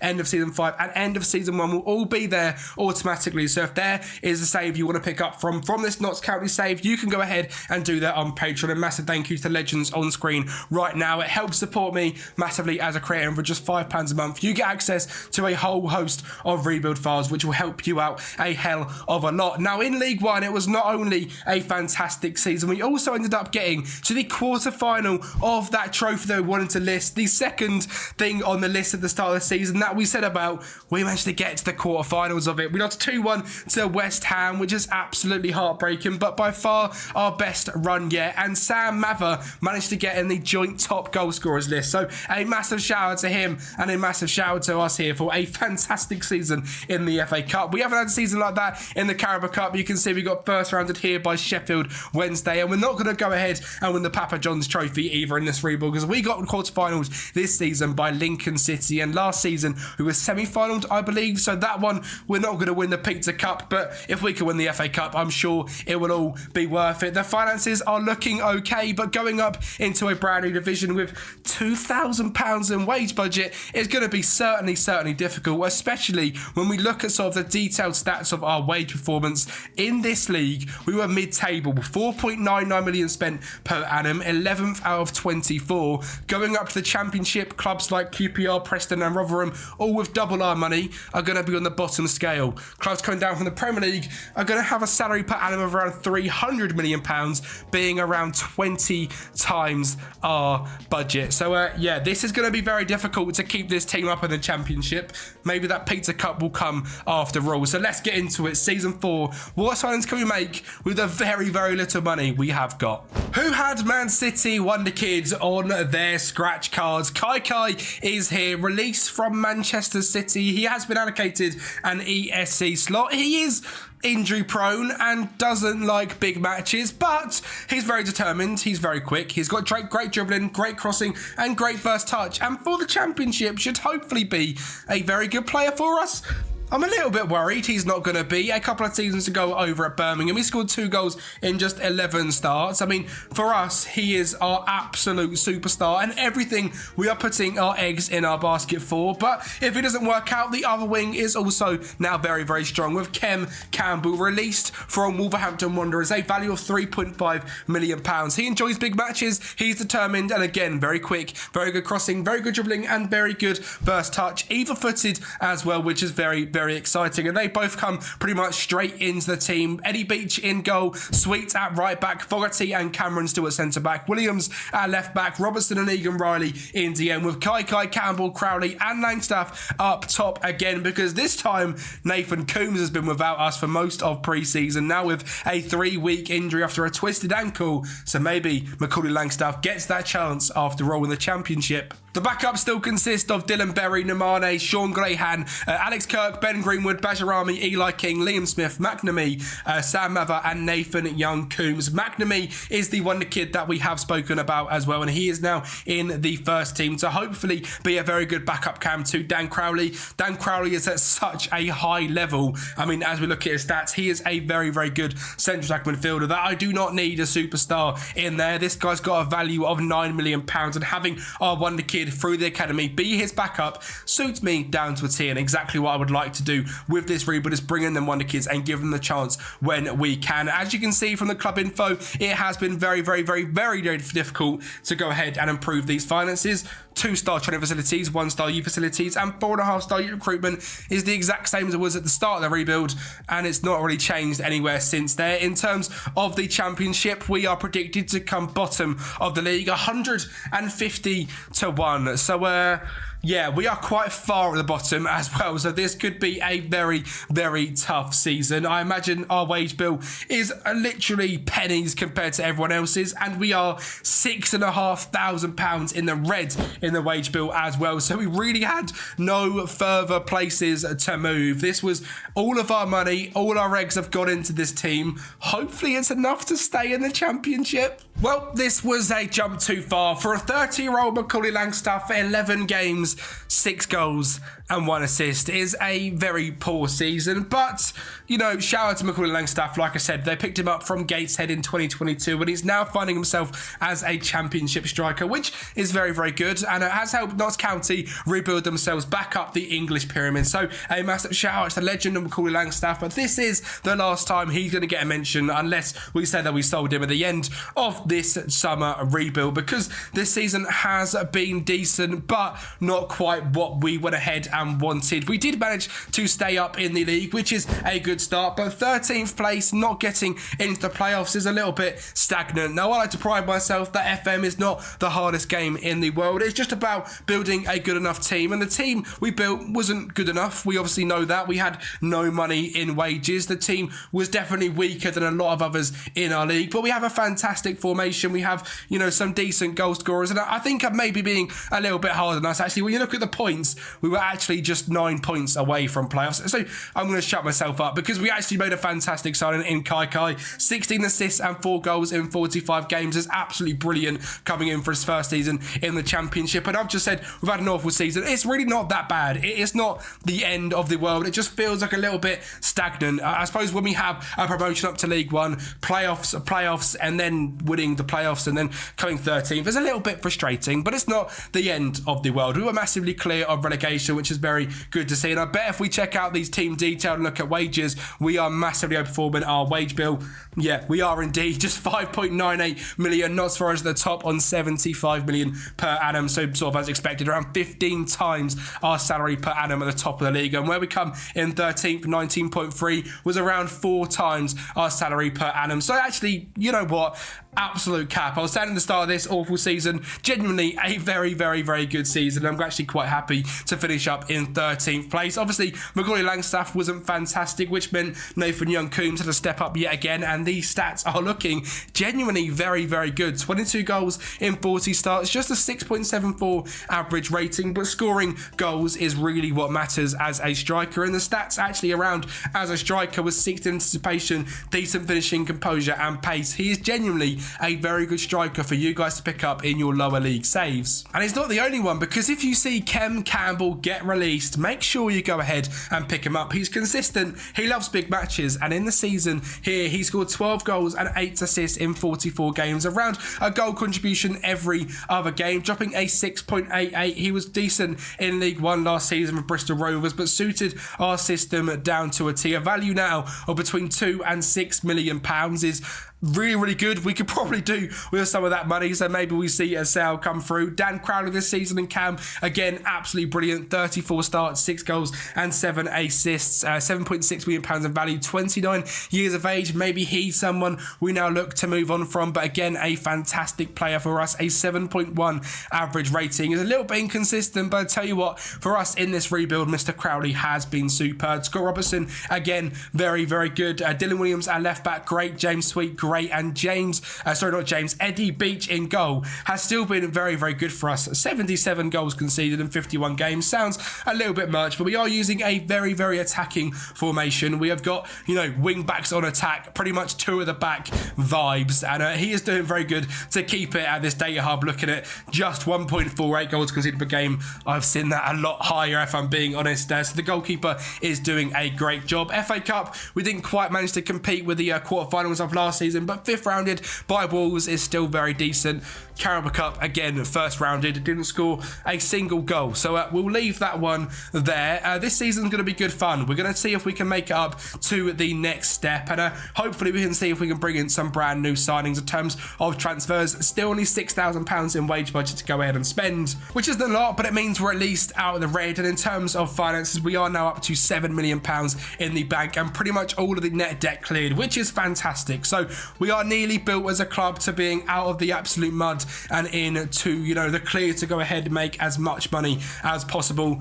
That playoff win we get, hopefully here in the Championship, with like £100 million is going to be sweet, sweet money, and the grind will be worth it. So let's see what summers we can do, what summer signings we can do even for this season 5. What an absolute coup of a free agent signing this is. Shola Shoretire has come into the club, and I know this guy is a very, very good Championship level central attack midfielder. He went ahead and joined Burnley from Manchester United a few seasons ago. Has played 1 season in League One, didn't play at all in the Championship last season for Burnley, who were competing at the top of the league. But for us here at Notts County, he is going to be an absolute superstar. Great dribbling, great first touch, great determination, and is going to be a superstar, whether it's off the left or in cam to replace Dan Crowley. Shola Shoretire is a superstar signing, as is Calvin Ramsey, released from Liverpool. I'm sure the other wonder kid that's breaking for Liverpool right now has gone ahead and overtaken Ramsey in the pecking order. So this guy, after being signed for Liverpool from Aberdeen for £4.7 million,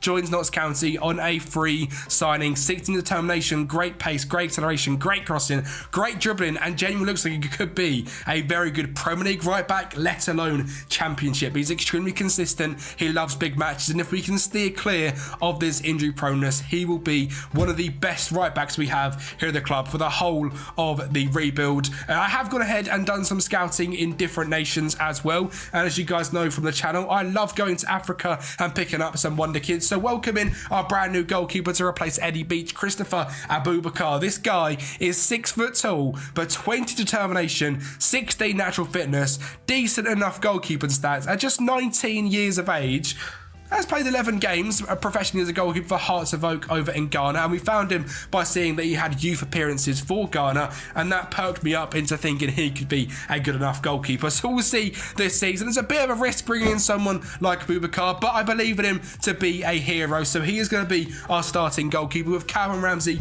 at right back, Dilly Williams at left back, two very good attacking wing backs locked in, with Fogarty and Cameron still here as our two centre backs, with Egan Riley and Robertson in DM. Kai at right wing, Kem Campbell at left wing, Dan Crowley at cam, and Nathan Young-Coombs up top. Obviously, we've still got Shalo Shoretire, William Naknami, Sam Mather and Marshall as the backups, Eli King and Bajrami as the two DMs, Gary Lawler, Anuaha, Sean Grayhan and James Sweet, and Dylan Barry here as the backup defenders. Anuaha is a player that I've also signed from Nigeria. He is 6'4" with 15 jump and reach, so seemed like a very, very good signing to go ahead and make. We signed him from Czech Republic. He is a Nigerian international and hopefully can be a superstar for us. Finances wise, still around £5 million in the bank. We are completely spent in wage budget yet again. We are loaning out all of the wonder kids that are coming through the academy. We've got a few out on loan already. Someone like Maxi Oyadeli, who we signed this season. David Jones from the first season is now going to go ahead and play hopefully for Bradford in League 2. Marek Piszczek, Benjamin Oluch and Jason Harrington are still here as well, now out on loan. And someone like Sam Jessup has come through the academy, a striker with decent potential, just no finishing ability whatsoever. So we'll see what we can get out of someone like him. But the loans are still to go ahead and go. But with just 2 days until our first game of the season, it seems like we should start season number 5. And very similar to last season, we have come just outside of the playoffs. A little bit more of a point gap as clubs like Brighton and Plymouth pull clear on 95 points. Sheffield United, Birmingham, Norwich and Luton as well were the clear, best teams in the league, with a club like Fulham missing out on the playoffs, Derby, and then ourselves on 72 points. But this season, I am absolutely buzzing, because guess what's happened, ladies and gentlemen? We have had a takeover by Abu Day Young to be our brand new chairperson. There is £43 million in the bank, which means this rebuild has only just got started. And in season number 5, we've got £27 million in transfer budget, £90,000 in wage budget. I said we needed that playoff, game to go ahead and give us all the money. We just needed a takeover, and Mr. Abu Day Young is the hero that has saved Notts County. He saw the potential of the oldest club in England, and he saw, that's something I want to go ahead and do. They've got the greatest manager of all time, so now we need to build the greatest squad and club of all time. We've got 2.5-star training facilities, 2-star youth facilities, and 4.5-star youth recruitment. You best know that's going to fly up, because of all this money in the bank, that is where I'm looking to invest it. So constantly asking for ball requests, as you can see, I've already done, and hopefully he goes ahead and flies through them, and we managed to build a fantastic club here at Notts County. In terms of actual performance this season, I'm not really too fussed on how we done, because 9th place is 9th place, but Nathan Young-Coombs is very good still. Callum Marshall has been fantastic for us. He was a signing, I believe, a few years ago. He's been very, very good, a good backup striker. Kem Campbell, 14 and 6. Calvin Ramsey, 16 assists, is brilliant at right back, with Dan Crowley, 6 and 10. Now 30 years of age, probably time to say goodbye to Dan Crowley and see if we can take some of that £6 million into the bank. But it's about to get started. Season 6 is where this rebuild really takes the next step. I mean, money-wise, we are now absolutely set. So grab yourself some popcorn. If you thought it was interesting up until this point, we're now about to get into the superstars joining the club. And what you can see from the transfer budget and wage budget, I've have not been entirely stupid with the money we have been given. We've been fairly clever, and we have spent just over £9 million out of the £30 million we were given, and Thomas Christensen is the first player I've gone ahead and signed. This guy, I believe, is at Udinese in real life and looks like a very good Danish centre-back. 19 jumping reach and 6'6". Corners should be great fun. He is extremely consistent. He has 12 heading, 13 marking, 13 tackling and 15 determination. Could be a superstar to pick up on your save, and we signed him for just £2.6 million, 5 years in the future, so could be a cheap beast on your save to go ahead and pick up. His brand new centre-back partnership is hopefully going to be him and Boyd Beecroft. This guy is a wonder kid at Reading in real life. He has 19 determination, 17 tackling, 14 marking and 13 heading, and looks just incredible with fantastic physical stats. He isn't consistent,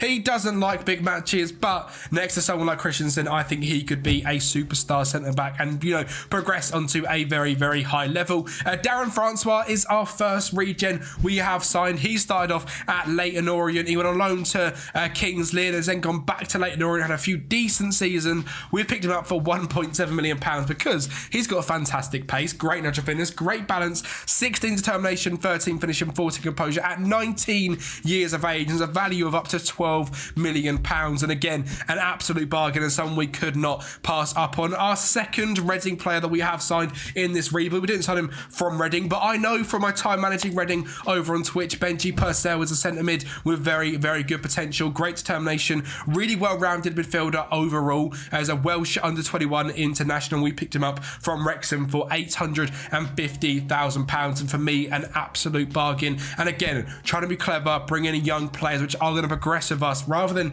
just going out and spending like £5 million on like Loic Remy, like QPR would have done back in the day. Mikaze Nagasawa is a Japanese winger we have gone ahead and signed. On your guys' save, this guy will be over at RFS in Latvia, and we've picked him up for just £500,000. And I mean, look at the performances he has had. 7.38, 7.49, 7.62, 7.68, 7.74 without scoring goals or getting assists. So he must be absolutely fantastic in game, with 16 passing, 16 first touch, 11 flair, 13 decision making, decent pace, 5'7", a little tricky winger who is extremely consistent. I'm very excited to see what this guy can go ahead and do in our team. A brand new goalkeeper to compete with Abubakar is Charlie Stepford. This guy is the 6'4" goalkeeper from Ajax, who in our save has moved over to Nottingham Forest and looks like a very good backup, and hopefully can be a good backup for us as well. Really fits the English bill, and, you know, in case we get into Europe or anything soon, he will be a fantastic player for us. And that is it in terms of our money signings. The team is looking very different from this time last year. Abubakar keeps his place in goal, and of course Calvin Ramsey and Williams keeps their place at wing backs. We have moved on from Cameron at centre back and finally gone ahead and brought in some brand new ones. So Christensen and Beecroft at centre back, with Purcell and Robertson still in DM, Nagasawa at right wing, Kem Campbell at left wing, Shoretire in cam, and Francois up top. Stepford, James Sweet, Egan Riley, Cameron, Kean Best, Tim Oregano Begum is someone else that I brought in on a free signing. Dan Crowley, Kai and Nathan Coombs are still here. William McNamee as well. You can see some players have gone out on loan, and we are slowly building up a nice pool of wonder kids. Like I said, players coming through are sort of at a premium. There's not thousands of them coming through, but they're coming through slowly, and you can see still no improvements just yet to the youth recruitment, youth facilities and training facilities, but I believe they're being built, if I'm not wrong. I don't know if there's a way you can see that. I'm not going to channel through and do it, but I believe they're being built and they're going to be improved in due course. So season 6, after finishing 13th and 9th, after a massive spend, £9 million, brand new owners, I imagine we're going to be doing very well this season. Still predicted down in 19th place. I think we're going to absolutely smash it. And well, with some very good form throughout the entire season, we went ahead and did exactly that. We smashed the opposition, 91 points, and have lifted the championship trophy. The 28-29 season is going to be a good one for Notts County. Armando Brocha, the Ipswich striker, is the top goal scorer in the championship, but our brand new signing Francois was second on 26 goals. Dylan Williams on 14 assists, but us here at Notts County have smashed it. 34 goal difference, 28 wins, 7 draws and 11 losses. And as we check out the thing we've been checking out this whole time, our net annum per season still down in 19th place, just £14 million a year being spent on him, and Sunderland £70 million. So massively outperforming sort of our wages to our performances, and we are playing absolutely fantastic. In terms of the cup competitions, you know, we didn't go ahead and win either of them. Third rounded in the FA Cup by Brentford, third round in the Carabao Cup by Arsenal. Two teams which are,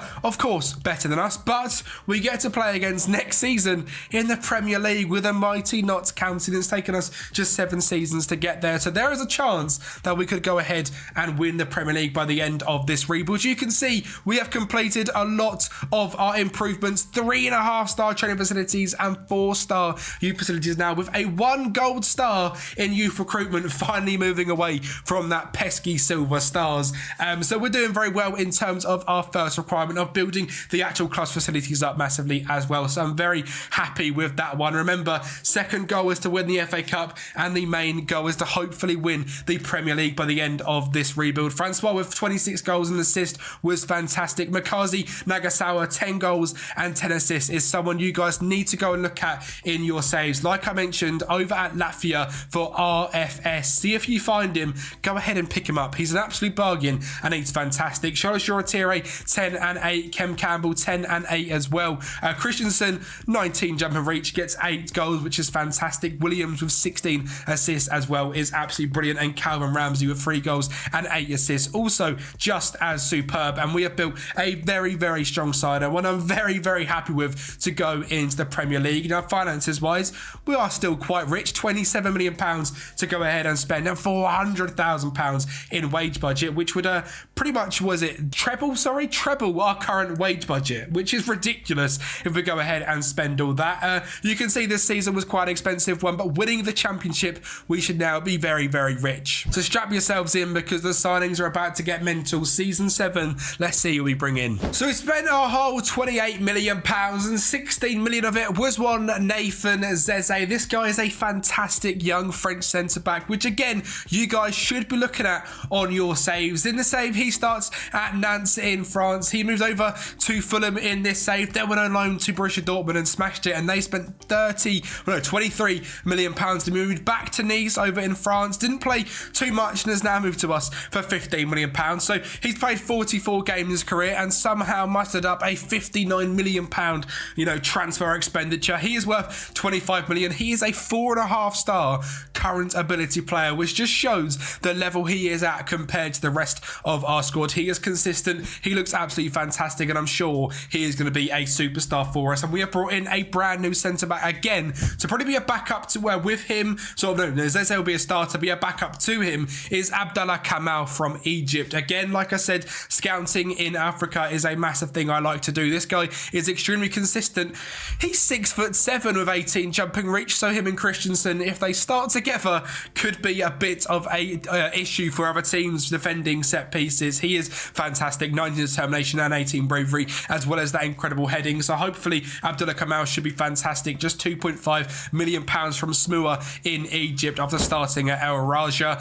We've gone ahead and signed a left back from Blackburn. His name is Peter Malum. This guy is a good backup to Dylan Williams. It's quite expensive at £8.75 million, but fits the English bill. 20 years of age, under 21 cap, 16 leadership, 16 bravery, great physicals, and can cross the ball sort of as well. Decent defensively, so should be a very good option for us in the future. Jun Kie Young is someone I've signed from Asia, 20 determination, 18 aggression, 16 technique. From our Asian scouting, he is a South Korean under 20s international. £500,000 is all we have spent on him, and he is absolutely fantastic as well. Very consistent, pretty much either footed, very good on the ball, very good aggression, which we love in a ball midfielder. So hopefully he can have a season a bit like Robertson with 14 goals and 14 assists. And someone which in your save is going to be available for you guys to go ahead and pick up is Siambonga Mabenya from South Africa. 15 caps and 4 goals for South Africa in this save, and for us he looks absolutely brilliant. He is either footed, 17 balance, 16 dribbling, 15 finishing, 15 determination, and great physicals. He is just 5'4", so a little South African Messi regen, if you will. But at your save, we'll start over at Sundowns. He went from the School of Excellence to there, and at last season South Africa had his breakout season, 29 games with 20 goals and a 7.6, hence why we have noticed him at £350,000, picked him up already, a value of 9 million. Should be a superstar for us. And that is it in terms of our signings, other than one last man who's going to be the backup striker to Francois, who smashed it last season. That is Onesime Zimawanga from PSV, actually. This guy looks brilliant. Very good player, and again, is a real-life player, so will be on your saves. Just £500,000 is all we spent on him. He's been flitting between the PSV side and the young PSV side, and he's very consistent. He loves big matches. 17 natural fitness, 14 determination, 14 finishing, and a decent enough acceleration and pace as well. An under 20 international for Holland, so should be a very, very good player. And it leaves our team looking like so. Abubakar still in goal with Ramsey and Williams as the two wing backs. Zeze and Kamal as centre back with Benji Purcell and brand new ball midfielder Jun Suk Young is being trained into being a DM rather than a centre mid, so hence the Silver Stars. We'll get rid of that very shortly. Mabania on the right wing, Campbell on the left wing, Shoretire in cam, and Francois up front. Backups wise, Charlie Stepford, James Sweet, Beecroft, Christensen, Peter Malum, Egan Riley, David Jones, who has come through the academy and actually been a very good wonder kid. Still 5-star potential on him, and he was here from season number 1's youth intake. So very happy that we've managed to progress someone like David Jones through the sort of loan system, which is great. Nagasawa, Muknami, Olush and Zimwanga. Olush and Muknami also both from the youth system, so it shows we are developing players through these sorts of facilities. We are still bringing through potentially Premier League level players, which is absolutely brilliant. So let's see. We are predicted to finish 20th in the Premier League. As you can imagine, we are going to be the worst team in this league by quite some distance, 1,000 to 1. But with a tactic like this, with the players we've signed in positions which I believe are key positions with pace, attacking purpose in that front three, and a fantastic centre-back partnership of Zeze and Kamal, can we keep this Notts County side up in our first season in the Premier League? Well, I tell you what, it was an incredibly rough start to life in the Premier League, but by the end of the season, we managed to turn it round and keep our survival in the Premier League. 12th place is actually very, very good. 6 points above the Magic 40 as well. So 46 points, a -7 goal difference, but pretty much a mid-table Premier League side, and just 3 points behind Manchester United, who in 2030 finished 11th with -15 goal difference. So as a United fan, we'll not talk about that, but a fantastic season for us here at Notts County. Arsenal winning the Premier League. We can see here on the right-hand side, it's been Manchester City dominance as per usual in FM. Liverpool also with a title in there, and Arsenal finally breaking a 4-year spell of Manchester City dominance. Erling Haaland is still here, of course, absolutely smashing it, 29 years of age. Them stats are not fair. Willy Gnonto also smashing it at Leeds, and Albert Ruiz at West Ham. We've got no one on that list. We have got 3 players on the yellow cards list, Dylan Williams, Cameron Ramsey and Egan Riley, because we've come into this league as complete underdogs, a team whose money is nowhere near everyone else's. 20th place with £26 million being spent in wages per year, 3rd less than 19th place Bournemouth, and 11, 13, 14, 15 times left than the likes of Arsenal, Man City and Newcastle. So we're doing very well keeping up with the teams. I mean, 12th place Leeds is where we finished, 6 times more than us in terms of wages. So we're doing very, very good, which I'm very, very happy with. Finances wise, we are now looking nice and positive. £69 million in overall balance, and in terms of transfer budget, the new owner has been very, very nice. We have stayed up, so here's 60 million quid and £100,000 in wage budget, which should allow us to buy some fantastic players to add into this already very, very good side. Adding to the likes of Darren Francois, who scored 12 goals in 38 games. Siomba Mabenga with 8 goals and 3 assists in his first season of the coming from South African football, I have to say, is absolutely brilliant. He is not enjoying it, and he's not really going up in ratings at all, but I think that's a fantastic first season for him. It says he's a decent League One player. I simply don't believe that. I have said many, many times recently, do not listen to the star ratings because they mean a lot less than you think. A player with 16 dribbling, 15 finishing, 15 determination, and that pace, playing in the wing, cutting inside, will always be absolutely fantastic. So I'm very, very happy with that signing still. A bargain at 350k regardless. Oshola Shoretire is now a Premier League player, 8 goals and 8 assists, and Kem Campbell with a 5 and 5 as well. A very, very good first season in the Premier League. Season 8, can we make the step up from 12th place to, maybe just outside of Europe? Season 9, get into Europe, and season 10, win at the Premier League. That is going to be the dream. Can we do it? What signings are we going to make for season 8? A Hungarian striker with 16 finishing and 18 determination, signed from the Puskás Academy. Again, it's not something you had on the bingo card, but this guy, Dominik Juhos, looks absolutely fantastic. He's already made 5 caps for Hungary at 18 years of age with 2 goals. And if you have haven't already in your saves, look at the Puskas Academia, because there could be some superstars in your saves, just like Domenico Juhos. Now, I'm not going to go through every single signing because at this point, they're pretty much all regens. I will show you the real guys we signed. David Beasley's another one we get ahead and signed an English cam from Coventry for £8.5 million. Stats looks very, very good, so hopefully he can be great for us. Flavio Gonzalez we signed for £600,000, is a real life player from SP Firenze in Portugal. Jorge Pintos is a young Argentine DM signed for £3.5 million from Quilmes, so hopefully he'll be very good.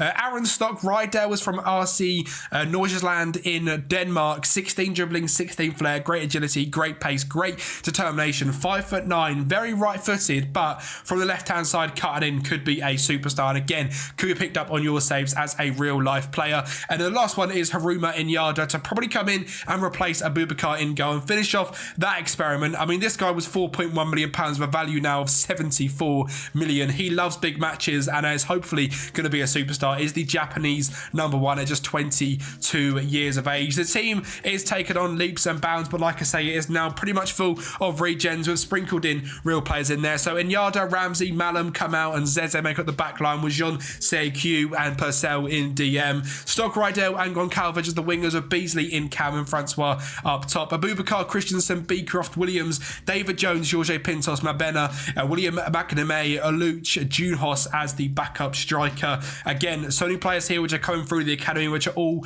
got bids up to go on loan, which is the play to go ahead and do. Try and get them out on loan and see if they can go and progress elsewhere. And if they absolutely smash it, bring them back and use them. The under-18s, there's not too many players in here. They've all been moved up to the first team already. Youth facilities now 4-star, training facilities 4-star, and that youth recruitment is the next thing that needs to go up from 1-star to hopefully 2 or 3 by the end of this rebuild. The owner loves the club. The value of the club is now 560 million, which is ridiculous. Such a big growth from the start of this rebuild. And social media wise, the thing that matters, 430k followers, which is lovely. So let's see what we can do. Our second season in the Premier League, season number 8. It'll be good to see if we can lift the trophy. Well, Manchester City haven't won an FA Cup this whole time, but of course here in season number 8 we meet them in the semi-finals where they batter us 4-1 and Erling Haaland grabs a hat-trick, and it's the first time they win the FA Cup since the start of this rebuild. And just of course it is now they become good when we're trying to lift the trophy. So we still haven't ticked off box number 1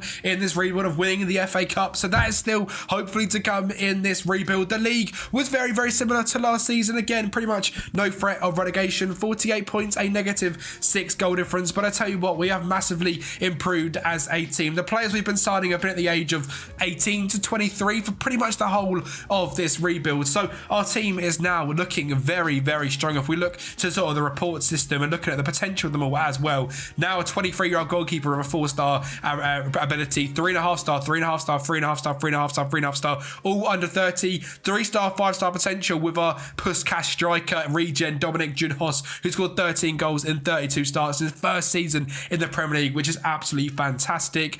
Jean Kyung with a 4-star potential still, Jorge Pintos 5-star, David Beasley 5-star. So we are massively building this squad to be at a superstar level, so I'm not too fussed that we haven't gone ahead and smashed it in the league this season. We are still 18 points away from getting into European places, but that is quite easily made up. I think we can do that, and like I said, with the progression we are making with our Wonder Kids, we are going to get there much sooner than expected. Carabao Cup, we were 4th rounded also by Manchester City, so a bit unlucky to lose both times. The team which have won 7 of the 8 seasons so far in this league, so of course we go ahead and face them twice. Again though, money wise we are incredibly rich, which is great to see. 110 million pounds in the bank, and the youth recruitment is now up to 2.5 stars, the training facilities at 4.5 stars, so I think it's time we can tick the first one off the list. We have improved the club from a 4.5-star silver youth recruitment to 2.5-star in gold. Still 2 seasons to see if we can take that to another level.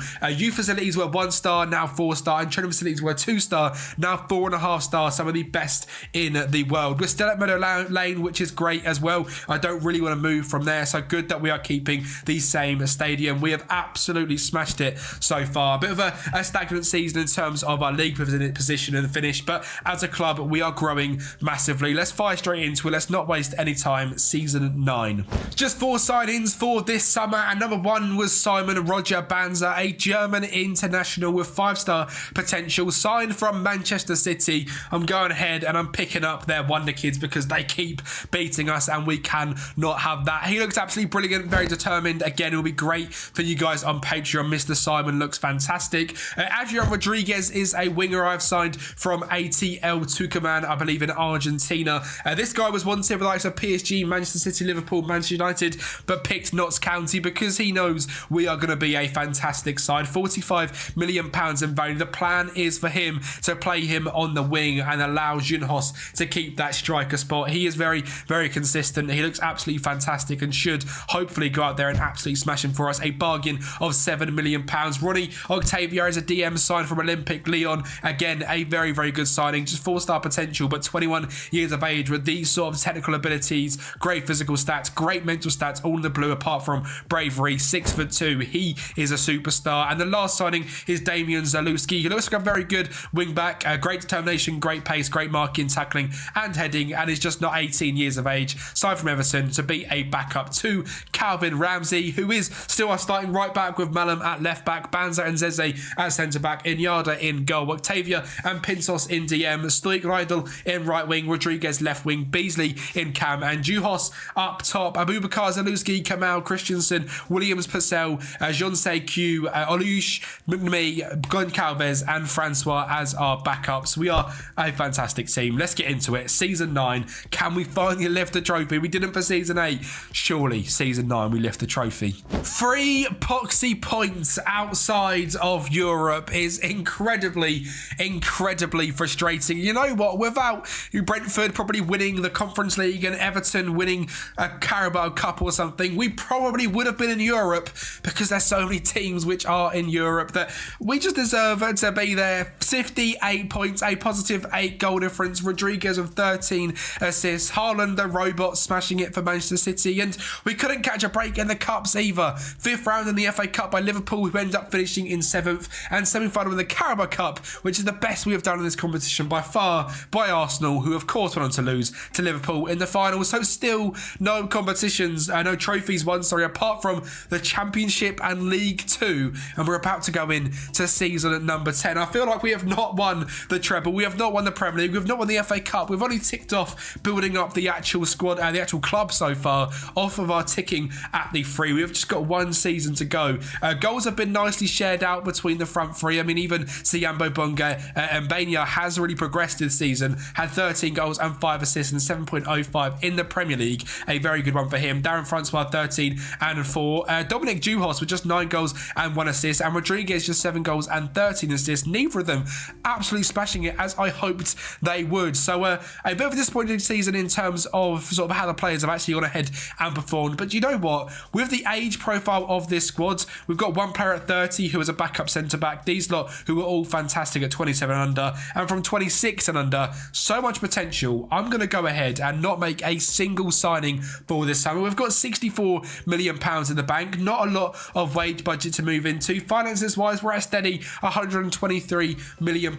Info-wise, the club now 3.5-star youth recruitments. We have made another jump up in that, and 5-star training facilities. So I think this season we can make a big step. No signings, season 10. Let's get into it. I guarantee you this is going to be a big season. We had 12 points gained this season based on last season, just on players getting older. This season, another 12 points, 72 points. We'll see us finish in 3rd. So let's see if that can be the case. And when I bring you back in the semi-finals of the FA Cup, because Dominic Juhos gets us off to a fantastic start today against Brighton Hove Albion. David Beasley sticks at home from the spot to make it 2-0. And a 3rd is going to come from a ball from Octavia to Malum, whipped into Dominic Juhos, who takes his time but batters at home to make it 3-0, winning the semi-finals of the FA Cup and setting up an FA Cup final against Manchester City, who beat Bournemouth 3-0, setting up a ridiculous final. We have been stopped by City so much in recent years, whether it's the Carabao Cup, whether it's the FA Cup, they have been in our way. And we set up the first goal, 82nd minute, Beasley to Malum. Beasley into the box, finds an absolute screamer into the top corner to make it 1-0. And in the 93rd minute, a Rico Lewis own goal from a Rabena shot makes us FA Cup winners, and we have ticked off number 1 on the list, winning the FA Cup 140 years after they'd done it in 1894. Here in 2033, 139 years later, Notts County lift their second FA Cup. So that's 2 ticks out of 3. Did we manage to go ahead and have a meteoric rise into Premier League champions? Not quite. That'd have been the fairy tale ending, but Manchester City on 90 points absolutely smashed it. But I tell you what, 73 points, a 29 goal difference, 23 goal wins, 4 draws, 11 losses. Champions League football for the end of season number 10 is absolutely fantastic, and sets up a genuinely really good task for you guys over on Patreon to see if you can make this Notts County team champions of, the world, from being a team which, we're down in League 2, having absolutely no hope. We have now got some of the best training facilities, the best youth facilities, the best youth recruitment in the world. 2.7 million social media followers, still at the wonderful Meadow Lane, a 1.3 billion value. A fantastic rebuild, my favourite I have ever done. Again, looking at the players and who we've actually got and who has grown. David Beasley this season, we signed from Coventry, has been ridiculous. 20 goals and 12 assists, has turned in to a superstar. 18 determination, so many gold attributes in there, is ridiculous. Adrian Rodriguez at left wing has been fantastic this season, 9 and 17. 18 goals for the Puskas man, Dominic Juhos. Again, so many golden stats in there. He will be one of the best strikers in the world. 10 for Darren Francois, 12 assists for Peter Malum as well. And overall, a rebuild which I'm very, very proud of, very, very happy with. There is, again, some decent wonder kids coming through the academy, as there of course would be. Enoch Aguiman is the last man, 4.5 star potential with 14 determination in DM, could be a superstar. In this team alone, we have the legend that is William Nugnami here in the club, 12 games off the bench, come through the Notts County Academy. We've got David Jones, DM, 3 starts, 8 got off the bench, and with a goal and 3 assists, has been very good through the academy. We have had anyone else through the academy? Not that's had a massive impact. Benjamin Aluch has been okay, but not absolutely fantastic. But through the academy, nonetheless, very, very, very impressive. Very happy with the Notts County rebuild. This is the first 10 season rebuild I have done since we rebuilt the worst team in England, from the worst team in England to Champions League winners. That rebuild is going to be linked just down there. If you enjoyed this longer style of rebuild, February is going to be absolutely full of them. So make sure to subscribe to the channel, and I'll speak to you next time.